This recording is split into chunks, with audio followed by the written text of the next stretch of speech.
একজন ওল্ড প্লেয়ারের মুখ থেকে এই কথাটা তখনই বেরোয় যখন সে তার স্কিলকে হারিয়ে ফেলে। যেই পুরানো প্লেয়ারের গেম প্লেটা দেখে আজ তোমরা হাসছো, এমন একটা সময় ছিল যাকে কাস্টম খেলার জন্য সর্বপ্রথম হায়ার করে নিয়ে যাওয়া হতো। যেই পুরনো প্লেয়ারটার গেম প্লে দেখে আজ তোমরা হাসছো, একটাবার খোঁজ নিয়ে দেখো সেই প্লেয়ারটার গেম প্লে দেখেই একটা সময় অনেক মানুষ গেম খেলা শিখেছে। যেই ওল্ড প্লেয়ারটার খেলা দেখে আজ তোমরা তোমাদের গ্রুপে নিতেও লজ্জা পাচ্ছ, খোঁজ নিয়ে দেখো সেই ওল্ড প্লেয়ারটা কোনো একটা সময় কোনো একটা গিল্ডের লিডার বা অফিসার ছিল। যেই ওল্ড প্লেয়ারটা আজ তোমাদের রিভাইভ দিতে যেতে ভয় পাচ্ছে, মনে রেখো একটা সময় ছিল যখন এই প্লেয়ারটাই পুরো মাঠ একা ফাঁকা করে বুইয়া নিয়ে আসতো।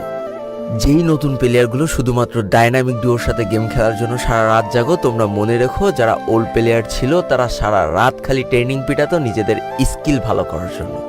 আমি জানি আজকের দিনের যারা অন ট্যাপ মারা প্লেয়ার তারা কখনোই ফিল করতে পারবা না যে বসে জুম করে উঠে হেডশট মারার মজাটা আসলে কি ছিল। আমি জানি যেসব ওল্ড প্লেয়াররা এই গেমের থেকে হারিয়ে গিয়েছে তারা এই গেমটাকে আজও ভালোবাসে।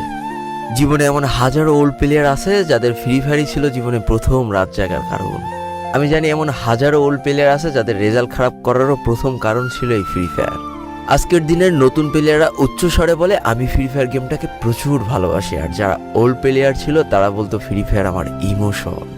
একটা না দুইটা না অনেক কটি বছর এই ফ্রি ফায়ার গেমটার সাথে কাটিয়ে দিয়েছি, অনেক ভালো ভালো বন্ধু পেয়েছি, আবার অনেক মানুষকে হারিয়েও ফেলেছি। আমি জানি এমন অনেক ওল্ড প্লেয়ার আছে যারা এখনো এই ফ্রি ফায়ার গেমটাকে দিনের পর দিন খেলেই চলেছে সেই ইমোশনের জায়গা থেকে। স্যালুট তাদের।